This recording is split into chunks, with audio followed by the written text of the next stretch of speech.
नमस्कार। भूमि सर्वे विशेष शिविर दस्तावेज और प्रपत्र भरने की मिल रही संपूर्ण जानकारी। बहनों का नाम जोड़ना अनिवार्य। समाचार विस्तार से। बिहार बक्सर जिले में सर्वे का काम तेजी से किया जा रहा है। सर्वे के कार्य को निपटाने के लिए एक तरफ जहां ऑनलाइन व्यवस्था की गई है, वहीं ऑफलाइन भी कागजात जमा कराए जा रहे हैं। सदर प्रखंड कार्यालय परिसर में एक विशेष शिविर लगाया गया है, जहां सहायक बंदोबस्त पदाधिकारी के साथ साथ कानूनगो एवं अमीन लोगों की सहायता के लिए मौजूद हैं। इसके अतिरिक्त यदि आप चाहें तो घर बैठे सारी जानकारी bihargovernment.in वेबसाइट पर ले सकते हैं। वहीं मौके पर मौजूद अमीन सौरभ राज और अमीशा सिंह ने बताया कि भूमि सर्वे को लेकर लोगों में जो भ्रांतियां हैं वह दूर होनी चाहिए। इसके लिए खतियानी जमीन होने पर खतियान जमीन की अगतन रसीद व वंशावली देनी होगी। खास बात यह है कि वंशावली सादे कागज पर स्वयं बना सकते हैं। अगर अमीन कबाला लिया है तो कबाला का कागज और अगतन रसीद देनी होगी। वहीं सर्वे के दौरान मुख्य रूप से 2 प्रपत्र लगाए जा रहे हैं। उनमें प्रपत्र 2 में जमीन के जीवित वंशज के नाम दिए जाएंगे। साथ ही खाता, खसरा और क्षेत्रफल की चर्चा भी करनी होगी। जमीन का किस्म यथा धनहर, मकान अथवा प्रति भी लिखना होगा। लगान रसीद में दी गई जमाबंदी संख्या भी लिखनी होगी। प्रपत्र 3 में वंशावली की जानकारी देनी होती है, लेकिन इसकी जगह पर सादे कागज पर खुद ही वंशावली बनाकर दी जा सकती है। जमीन अगर खतियानी है तो फार्म में खतियानी लिखना है, और अगर कबाला लिया है तो कबाला लिखना होगा। इसके साथ ही सबसे महत्वपूर्ण बात यह है कि अगर जमीन से जुड़ा कोई मामला न्यायालय में चल रहा है तो फार्म 11 नंबर कॉलम में अभियुक्त के स्थान पर केस नंबर व संख्या लिख देना है और उस केस की एक छाया प्रति भी लगा देनी है। उन्होंने कहा कि यहाँ जितने भी लोग अपने कागजात जमा करेंगे उन्हें विभाग की वेबसाइट पर अपलोड किया जाएगा। यदि लोग स्वयं ऑनलाइन आवेदन कर देते हैं तो उन्हें यहाँ आने की भी जरूरत नहीं होगी। सभी जानकारी ऑनलाइन अपडेट करने के पश्चात जमीन का वेरिफिकेशन भी होगा और फिर कागजातों का मिलान किया जाएगा। वहीं अमीन ने बताया कि जो भी प्रपत्र जमा कर रहे हैं उसमें बहनों का नाम देना आवश्यक है। अगर बहन मृत है तो कोष्ठ में मृत और विवाहित है तो कोष्ठ में विवाहित लिखना होगा। मिलान कर लेंगे। प्रपत्र में जो जीवित उनके अधिकार के हैं वो उनका नाम आएगा, खाता का नाम आएगा, खेसरा का नाम आएगा, वो निवासी हैं उनका नाम आएगा, रकबा कितना एरिया उस हर एक प्लॉट का वो आएगा। ठीक है, किस तरह का वो ज़मीन है, धनहर है, भीट है, परती है या फिर मकान है, उस तरह का ज़मीन आएगा, उसका लिखा जाएगा। फिर जमाबंदी संख्या लिखना है, इसीलिए वहाँ पे रसीद मांगा जा रहा है। जमाबंदी संख्या उसमें मेंशन करना है। उसके बाद किस आधार पे आप कह रहे हैं कि हमारा ज़मीन है। मान लीजिए वो खतियान के आधार पे बोल रहे हैं तो वहाँ खतियान लिखना। मान लेते हैं कि ये केवाला है तो केवाला लिखना है। और उसी में अगर मान लेते हैं किसी की ज़मीन में जो केस हो रखा है तो लास्ट में 11 नंबर अभियुक्ति कॉलम है, तो अभियुक्ति कॉलम में केस नंबर डालना, केस का एक फ़ोटोकॉपी लगा देना है।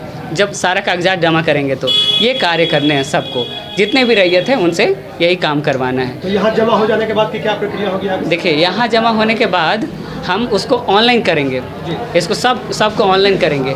ऑनलाइन करने के बाद अभी ऑनलाइन का प्रोसेस चलेगा अभी थोड़ा, उसके चलने के बाद हम लोग किस्तवार का काम करेंगे और किस्तवार में ज़मीन पे जाके, ग्राउंड पे जाके हम वेरीफाई करेंगे ज़मीन को। उसके बाद क्या होगा, हम डॉक्यूमेंट का मिलान करेंगे, फिर उसके बाद खाता खुलेगा। अभी लंबा प्रोसेस है थोड़ा, पहले इसीलिए पहले लोग ये भी कह रहे हैं कि ऑनलाइन भी व्यवस्था है करने की। हाँ बिल्कुल, जो ऑनलाइन कर देंगे उनको जमा करने की ज़रूरत नहीं, फिर ऑनलाइन हम वेरीफाई करेंगे।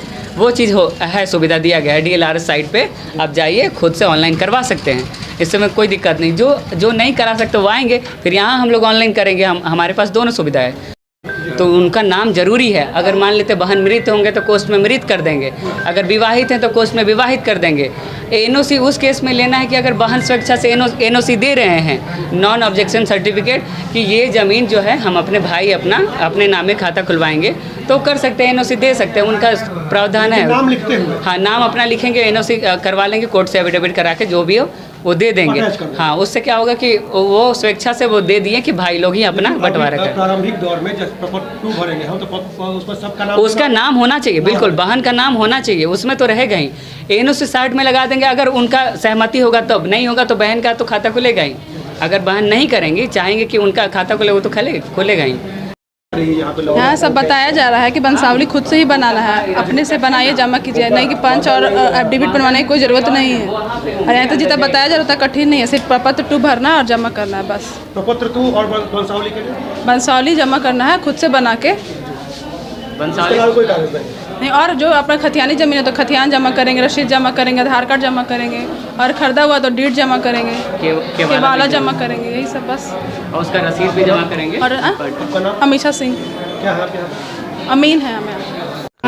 क्या जमीन हाँ, सर्वे के संबंधी हम फार्म जमा करने के लिए यहाँ पर आए हैं। यहाँ के व्यवस्था से हम खुश हैं और यहाँ के कर्मचारी भी जो समझा रहे हैं उससे हम संतुष्ट हैं। आपका नाम? मेरा नाम ब्रज बिहारी सिंह, मेरा घर दहीवर पड़ता है, औद्योगिक थाना क्षेत्र में है, बक्सर जिला में। यहाँ पे हम यहाँ बक्सर में सुरौंधा गांव के हैं, काम करते हैं गोपालगंज में। हमारे 2 भाई लोग भी हैं, एक आदमी पटना और एक आदमी सिवान, तो 3 आदमी हम लोग आए हैं। लेकिन बड़ी दिक्कत हो रहा है, सर्वे में आए हैं हम लोग। ज़मीन का जो सर्वे हो रहा है बिहार सरकार के द्वारा, उसी में फार्म भरने आए हैं हम लोग। अच्छा, बहन को भी हिस्सा देना है? बहन है कि नहीं आपकी? बहन मेरी है, लेकिन वो विवाहिता हैं और उनके पास भी बहुत धन दहेज है, तो वो अगर मांगेंगी तो उनका नाम तो लिखना है फॉर्म में? नाम लिखे हैं हम लोग, उनका नाम लिखे हैं, विवाहिता तो देंगे ना उनको? बिल्कुल, अगर वो मांगेंगी तो देंगे। लेकिन हमारा जो है भगिना वो बैंक मैनेजर है और हम ही लोग पढ़ाए थे उसको। अच्छा, बहन मांगेंगी तो देंगे ना? अवश्य, इसमें कोई आपका नाम बताइए। श्रीमन नारायण तिवारी, गांव सुरौंधा। मैं शिक्षक हूं पेशे से। हाँ, यहाँ चकबंदी अति से सर्वे से हम लोग संतुष्ट हैं, सब काम बढ़िया से हो रहा है। जानकारी दी जा रही है कि कौन से कागजात? हाँ, यही हम लोग पूछ रहे हैं कर्मचारी से कि कौन कौन कागजात लगेगा, उसके आधार पर हम लोग फॉर्म तैयार करेंगे, उसके बाद देंगे। फिर कमी होगा तो इन लोगों से पूछेंगे, यही इसलिए हम लोग आए हैं। हाँ, उपलब्ध है लोग। राजेंद्र प्रसाद सिंह, दहीवार। ये सर्वे के लिए आए थे। सर्वे के लिए? हाँ। क्या कुछ फायदा हो रहा है इसका से? बहुत फायदा है, बताया जा रहा है? हाँ, बहुत चीज़ बताया जा रहा है, जो नहीं है वो समझाया जा रहा है। हाँ। आपको क्या मालूम चला, कैसे सर्वे करा सकेंगे? मैंने कि जैसे कि हम लोग के बाप दादा के नाम से है, तो जो अभी जिंदा है उनके नाम से हो जाएगा। जैसे मेरे पिताजी हैं, उनके नाम से होगा। उनके नाम से हो जाएगा? जी, उनके नाम से हो जाएगा? जी, उनके नाम से हो जाएगा। तो फॉर्म वगैरह भर के यहाँ जमा हो जाएगा? जी, आपने जमा कर दिया? जी, जमा किए हैं। क्या नाम आपका? हमारा नाम है उमा शंकर यादव। कहाँ से आए? हम तो आए हैं कमरपुर। हम आए हैं यहाँ पर जो सर्वे हो रहा है उसी जानकारी के लिए। हमारा छोटका नाम पड़ता है गोविंदपुर गांव। जानकारी मिली जो ये मैडम लोग और ये लोग भाई लोग जो हैं अच्छे से समझा रहे हैं क्या क्या फॉर्म की ज़रूरत है, फार्म 2, फार्म 3, बंसावली क्या ज़रूरत है, कैसे लेना चाहिए, ये सब लोग अच्छी तरह हम लोग को समझा रहे हैं। अच्छा, जितनी जटिल प्रक्रियाएं बताई जा रही हैं नहीं, उतना जटिल प्रक्रिया जो लोग जटिल बना दे रहे हैं, आम पब्लिक जो उसको जटिल बना दे रहे हैं। यहाँ कोई जटिल समस्या नहीं है। आप अपना पेपर ले आइए, बंसावली ले आइए, चढ़वाइए। क्या लोग हैं मदद करने के लिए? मंडल यहाँ अमीन है, कानूनगो हैं और सब लोग हैं, सब लोग हैं। तो यहाँ कोई दिक्कत नहीं, सब समझा रहे हैं। जो नहीं समझ रहा है वही उसको बढ़ा चढ़ा करके ये देना है। जबकि बंसावली के लिए प्रखंड से लेकर और पंचायत तक मारामारी हो रहा है, लेकिन वो समस्या नहीं है यहाँ पर। यहाँ आइए, अपना स्वयं बंसावली फार्म 3 में भर कर दीजिए। ब्यूरो हेड बिहार मनोज सिन्हा, अल जजीरा, बक्सर। संजय राय, पूर्व मुखिया छोटका।